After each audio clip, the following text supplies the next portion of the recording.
At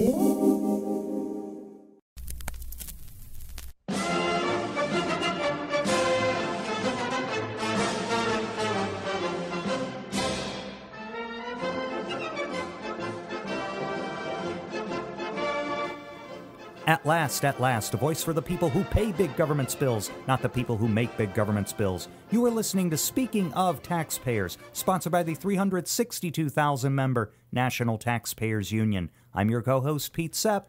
And I'm your co-host, Doug Kellogg. Welcome to this week's broadcast. We have NTU's Vice President of Government Affairs, Brandon Arnold, in the studio to talk to us about a couple things. And one of the big stories this week that Brandon's on top of is a coalition letter supporting legislation to prevent an Obamacare insurance bailout, which is an interesting stealth issue that taxpayers have got to be concerned about. Thank you for having me. Well, Brandon, this has been called one of the bailouts of the century in Obamacare, but I'm not sure people necessarily understand the mechanics of this. It's rather interesting that it was built into the law, and it has a lot to do with the political dynamics of trying to sell the insurance company on this whole Obamacare scheme, does it not? Yeah, that's absolutely right. The bailout in question here is in Section 1342 of the Affordable Care Act. When you're talking about a piece of legislation of the scope of Obamacare, this small provision really didn't get much attention during passage or even in subsequent years since the passage of the law. But now it's come to light. Now that they're starting to implement the program, we're seeing that a lot of the things that people predicted would fail in Obamacare have actually started to fail, and now this bailout has become front and center as a public policy issue because it is so problematic and such a big concern for taxpayers. Mm-hmm. And so the way this happens is insurance companies are basically guaranteed a certain level of business and payments, and so if there is under-enrollment in Obamacare that might cause them to lose money during the process of implementation, they get payments back from the federal government, and this was partially funded, though, out of taxes on insurance companies, correct? Right. So basically what's happening here is there was concern that the insurance companies wouldn't be able to price their products accurately for consumers. And so what would happen, they thought some insurance companies would price too high, some would price too low, and then based on how much they actually paid out, there would be some people making more than they ought to have, some people making too little in the government's mind, and they would kind of get together and share those gains and losses so everybody would be roughly on the same playing field. Well, the problem here that we've seen in all the news reports and from just the mess that the Obamacare website and program at large has become, people aren't enrolling in it at the rate that they expected. Mm-hmm. And the people that are enrolling at a much lower rate, turns out, are the people that they need the most. That is the young, healthy population.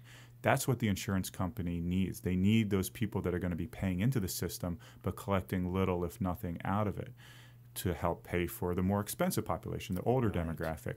Since that's not happening, all of the insurance companies, effectively all of the insurance companies, are going to be losers. They're all going to be collecting too little than they're going to be paying out. So because this is the case, you're not having those insurance companies that they anticipated would be making extra money, putting that back into this fund and helping out the companies that are making too little. If they're all losing money, somebody needs to bail them out. And who is that somebody? The American taxpayer. Yeah, because whatever taxes they might be putting into the kitty as a result of Obamacare, by they I mean the insurance companies, that can't possibly be enough if all of them are losing at the same time. That's sort of the way many of these risky ventures that the federal government has engaged in the past have worked out. They might say, well, we're going to have banks pay into an insurance fund, or we're going to have pension plans contribute to the Pension Benefit Guaranty Corporation at a certain rate, on the theory that, well, by and large, most of them will be all right, and they'll be able to bail out the ones that don't. Well, PBGC wound up in deep trouble that way. The National Flood Insurance Program wound up in deep trouble that way. The premiums they charged didn't possibly cover all of the claims. And so now we're seeing the same thing here. And but I think there's an added layer in that this is a highly manipulative, I won't call it socialistic because that's a cheap term, but it's incredible micromanagement of the insurance market by the federal government. I mean, beyond what we would see in many of these other programs I just mentioned. Yeah, I think that's right. And it's interesting right now, you start looking at the political dynamics of the way this is playing out. There's a growing amount of momentum on Capitol Hill to get rid of this. And we've actually endorsed, as Doug mentioned earlier, we've endorsed those efforts to get rid of this bailout option. Insurance companies have started pushing back against it very aggressively because they've realized that they are in such hot water and that they're going to need to lean on the taxpayer in order to bring in the revenues that they're expecting. So like I said, the political dynamics are playing out very interestingly. They're even starting to get attached to some discussion about the debt ceiling. What do Republicans want to get out of the debt ceiling negotiation? What kind of pro-taxpayer provisions can they possibly get? And this one is again becoming front and center because the threat is so real and so immediate. You could be talking about billions of dollars. You know, we knew Obamacare was going to be a very expensive bill, but here's an area that people didn't really anticipate costing taxpayers a significant amount of money, and now it's going to be heaped on an already growing and increasingly large bill. Yeah, this is an important indicator of things that might be headed south fiscally with the Obamacare implementation. I mean, we've seen it with the website, quite obviously. Now we're seeing, though, price tags being assigned to these failures. And as you mentioned, billions of dollars at stake here. What happens, for example, if we start getting this kind of bad news on the tax side? Well, I mean, I should say bad news to the federal government. It's never bad news if taxpayers aren't shelling out as much, but it's quite possible, for example, that this new medical device excise tax is not going to bring in as much as it was projected to because many of the companies making the devices have said, you know, we're just going to have to lay off employees here or reduce our activity. What about these high-income surtaxes? Now, those are taking effect and were throughout this year. We're not going to know, especially from the small business owners, just how bad the impact of that higher rate will be until tax return filing season begins. That's been delayed, by the way, folks, until the 31st of this month, but who knows what happens when some of these small business owners who are in the upper income bracket pay their tax return out, they take a look at it and suddenly they say, my gosh, what happened to my refund? Or, wow, I owe a whole lot more than I thought I did. There goes my hiring plan for 2014. That's going to be another feedback loop into Obamacare because there are going to be fewer people working and probably going into Medicaid instead of buying insurance like they want. And it's just going to keep feeding on itself, devouring itself. Yeah, I think you sum it up pretty nicely there. This law is an absolute house of cards, and it's collapsing rapidly. And we see a new story seemingly pop up every week, perhaps even faster in some instances, showing areas where, you know, they're not meeting the enrollment numbers. The website isn't working. The tax issues that we're only starting to see the tip of the iceberg on. So it's one disaster after another, and at some point you have to scratch your head and just wonder why they want to press ahead with this full steam ahead as they're doing. Why can't we put the brakes on this, delay the law, if not full out repeal of the law? It seems like a more and more attractive option to taxpayers and anyone who's concerned about the health of themselves, their family, and their neighbors. Yeah. Wow, so a lot to follow there, but not the only thing going on in Washington, and this didn't come from Congress. This was a development at the judicial level. This was a decision regarding the FCC and Verizon over the dreaded net neutrality. Kind of a mixed bag for taxpayers, as your blog post recently noted, Brandon. Yeah, that's absolutely right. It was definitely a mixed bag. On the positive side, the court struck down rules that were passed by the FCC without the consent of Congress, enacting net neutrality or trying to enact net neutrality processes, which effectively regulate the internet, regulate the way that people receive broadband from their service provider. So these were very troubling rulings. These were very troubling rules when they were put out. Something that NTU pushed back against, fought very aggressively. We're disappointed to see an agency of government acting against the will of Congress or without the permission of Congress to enact these rules. Certainly a rogue action in that regard.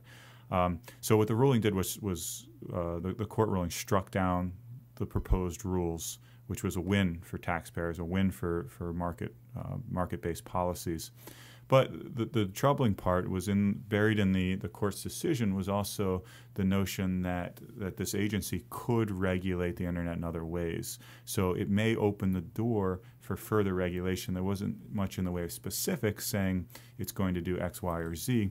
But with that door open, we're going to need to remain especially vigilant to see what happens. Yeah, and another major problem here, of course, is that being a government agency, the FCC has almost unlimited legal resources to keep appealing these kinds of rulings. They may very well take this to the U.S. Supreme Court, and while Verizon is certainly a large company with a big team of lawyers, their resources are not inexhaustible. And so we have to be vigilant in that respect, too. Yeah, that's absolutely right.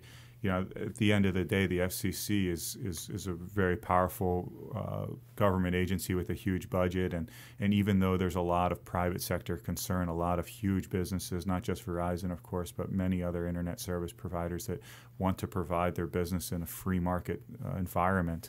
At the end of the day, if the FCC continues as a rogue agency, they're going to win out. So we really need to be pushing back, be aggressive, be vigilant, and be representing the views of taxpayers best we can. Well, we'll keep a watchful eye on all of these issues, as will Brandon, your representative here in Washington, D.C., fighting for the people who pay big government's bills, just like the opening of this program. Thanks so much for spending some time with us today, Brandon. My pleasure. Other big news this week, if you are a reader of the Government Bites blog at ntu.org, you saw that our Federal Affairs Manager, Nan Swift, wrote about a new, very explosive report about the F-35 aircraft by William Hartung, and this is really filled with interesting information. It really takes apart all of the claims you're hearing about why this project is necessary and how it's creating so many jobs. Yeah, absolutely. This report talks about how Lockheed Martin's claim of about 125,000 F-35 related jobs may be overstated by a factor of 2. If you use standard estimating procedures that other studies have utilized in this field, according to Hartung, the amount of jobs that the F-35 is related to ought to be closer to 50,000, maybe 60,000 tops. So that's a problem right off the bat. Now, obviously, these large kinds of construction projects in aerospace do deliver jobs, but they don't necessarily deliver them nationwide, as F-35 proponents are claiming, maybe not in the same numbers, and we need to talk about value here. It's a fine thing if there's a civilian project that airlines or somebody else is interested in, the jobs are created, there's no government money involved, but here there are hundreds of billions of dollars in government money involved, and so we need to understand the economics and the employment consequences of this project and ask these hard questions. Well, this is like economics for dummies in terms of how taking money from taxpayers and then passing it around does not create net jobs. I should have mentioned right off the top, the project is now over $391.2 billion. It's well over budget estimates. It has been for a while. That's not really the news. But as Pete just mentioned, on the geographic side of it, they really are spreading out the jobs because they are far afield and overseas now. And of course, aside from being in countries like the United Kingdom and Turkey, there's recent controversy because they were purchasing parts from Chinese manufacturers, which is a no-no. So that adds the controversy even further. And of course, the amount of states that they're in is overstated, as Hartung found in his report. 46 states are claimed to have jobs, but he said it was about the top 5 states account for about 70% of the jobs. So he has 11 states that have less than a dozen jobs, which is, it shows you how the political side of this is working. There are not 11 states where there's that tiny an amount of people that are, needed to do this type of thing. The big manufacturing for these things are in Texas and California primarily.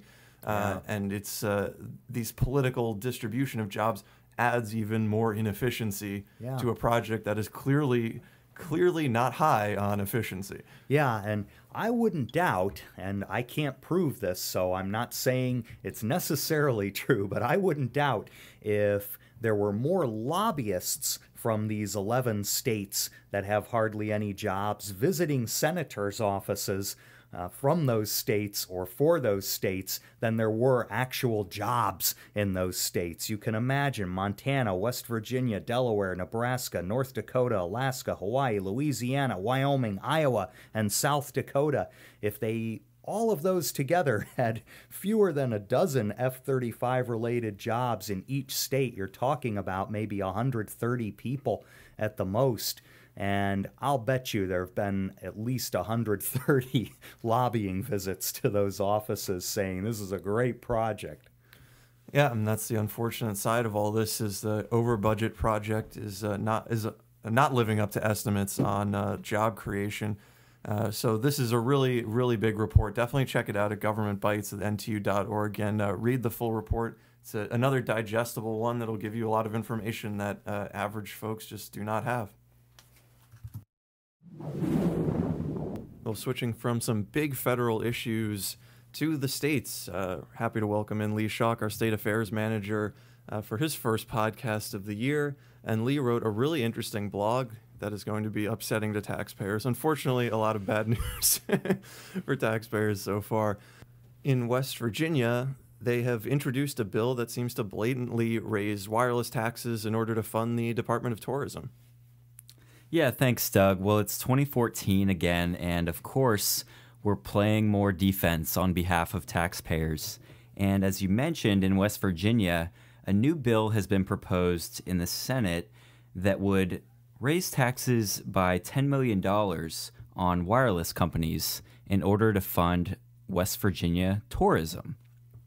Now, according to this bill, which was introduced by Senator H. Truman Chafin, this new revenue would be used for, and I quote, the promotion and maintenance of outdoor activities, including but not limited to skiing and whitewater rafting.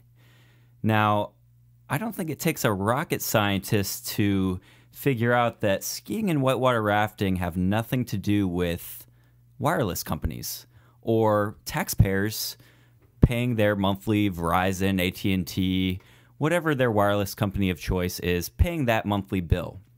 Now, of course, we know that these, quote, hidden cell phone tax pieces of legislation are becoming all too common in the U.S. these days. And unfortunately, the average nationwide tax burden on wireless is just over 17%, including federal, state, and local taxes. Now, when you look at other goods and services, on average, those are only taxed at 7.4%. So for a lot of Americans, what we don't realize is that we're actually the ones paying this hidden tax. And in West Virginia, if this $10 million increase was to become law, West Virginians would probably be hit on their monthly cell phone bills. Now, I think that in order to avoid these higher wireless bills, taxpayers across the state should really speak up and let their senators and legislators know that, ski slopes, river rapids, and cell phones, they just don't mix. Interesting and unfortunate piece of legislation. The principle of tying what you're raising revenue from to what you're going to spend it on seems to have been completely destroyed, but that was once a principle that people cared about. So Lee, before we let you go, any state issues that have arisen in the new year that we should be keeping an eye on? Yeah, I've noticed one new dangerous trend, and this is going back to an issue I worked a lot on in 2013, and that's Medicaid expansion. About roughly half of states rejected this optional expansion of Medicaid under the president's health care law. And as you know, that was allowed by the U.S. Supreme Court when they ruled on Obamacare in June of 2012. Well, the new alarming trend is to pursue what we're calling the private option. And this was publicized, really made popular by Arkansas, who passed the Arkansas private option. And under this variation of Medicaid expansion, the expansion population would receive their Medicaid benefits through plans offered on an Obamacare insurance exchange. Now, for some governors who, they're a little bit worried about doing nothing on the issue of expansion, they're viewing this as a good alternative. Well, unfortunately for taxpayers, it is not a good alternative. In fact, much like regular Medicaid expansion, the private option costs are going to be unpredictable. You're still going to be putting more folks into this program where they're receiving very questionable care. Unfortunately, it's going to hurt the most vulnerable Americans. And really, the private option is just creating a new entitlement, and it's not a block grant like some would like you to believe. Now, in Utah, Governor Gary Herbert this week declared that doing nothing on Medicaid expansion was not an option. And so in Utah, they are looking at this Arkansas private option model as one alternative. So that will be something to keep an eye on in the coming weeks, the coming months, as the Medicaid expansion battle continues. Excellent. Thanks for stopping by today, Lee. Thanks, Doug. It's that time of year again. The president is going to deliver his State of the Union address on Tuesday, January 28th, just on the other side of the weekend. And that means you can head to ntu.org/SOTU to play Price the Proposals. And NTUF's Dan Barrett is here to tell us about all the details for this year's game. Hello, gentlemen. Good to be back on. Now, for the third time, National Taxpayers Union is putting on a contest where we're asking folks to place their closest guess to how the foundation will cost the State of the Union address.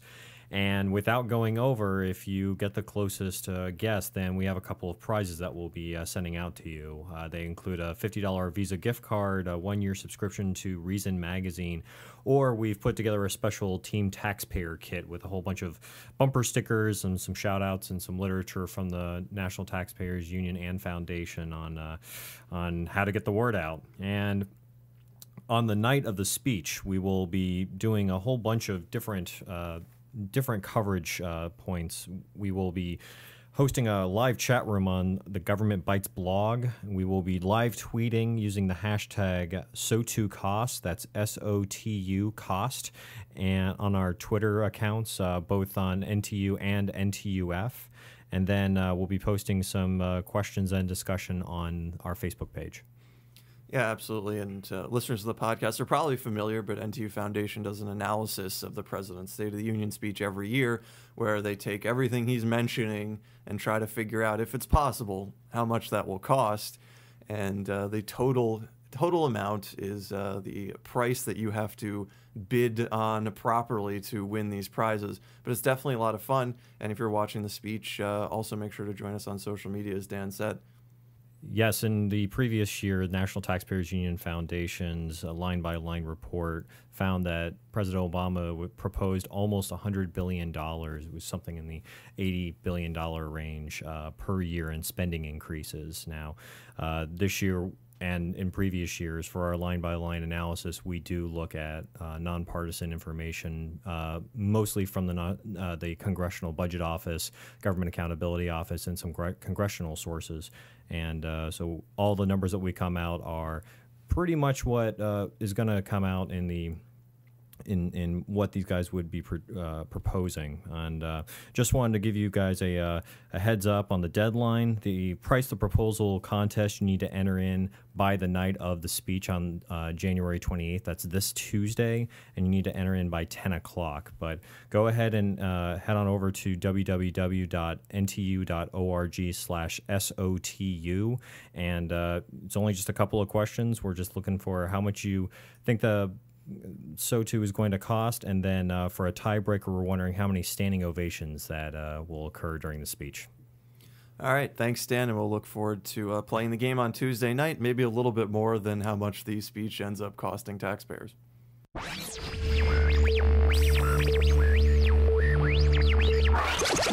It's time for the outrage of the week.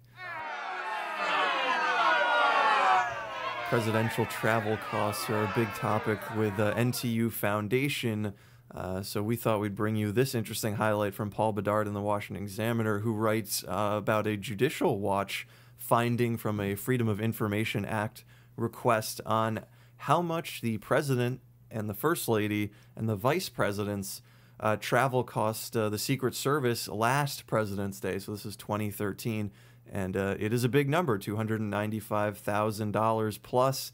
And Pete has some of the details on how they reached this grand total. Pretty incredible, and hats off to Judicial Watch for making this Freedom of Information Act request.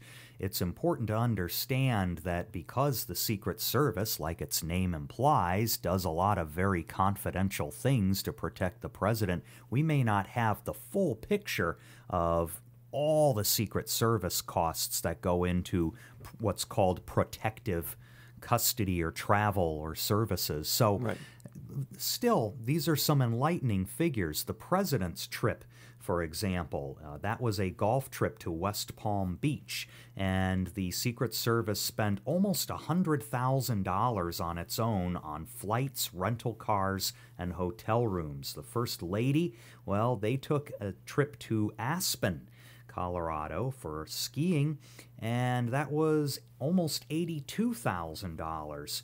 Now, the Biden ski weekend, also to Aspen, $115,778.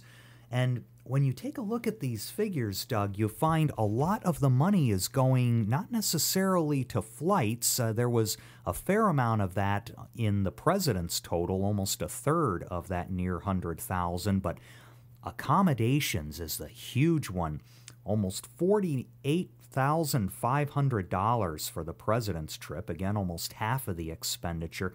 $64,000 out of the $81,000 the First Lady's trip cost was lodging. The Biden ski weekend, $92,596 out of that near 116,000. That in particular stands out because it's such a high percentage of the cost. Yes. For the vice president in particular on where they're staying. And it's interesting how they could find someplace that expensive. Must have been either some very ritzy rooms or you had a whole lot of people accompanying the vice president and they needed a huge block of rooms. That's quite possible. As far as what they flew out there, we'd love to give you some cost estimates on the flights, which seem to be missing from this data. It's been hard for us to confirm exactly what planes the vice president and the first lady flew. But of course, the president did fly Air Force One. He flew from D.C. to Chicago. So his route to Florida was actually from Chicago to Palm Beach and then Palm Beach to Washington.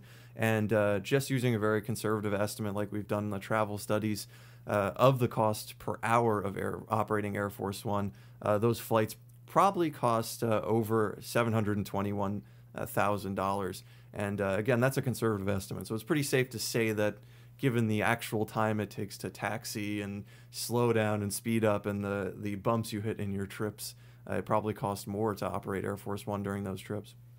Absolutely. And all of these costs keep shedding light on parts of the presidential and vice presidential travel array and all of the infrastructure built around it, but taxpayers still don't have the full picture. And regardless of who's in the White House, they deserve one. The fact that they're not getting it now is why this is the outrage of the week. That about does it for this edition of Speaking of Taxpayers. Remember, folks, you have the power to fight the power if you speak truth to power, and we speak truth to power every week here on Speaking of Taxpayers. I'm your co-host, Pete Sepp. And I'm your co-host, Doug Kellogg. So long.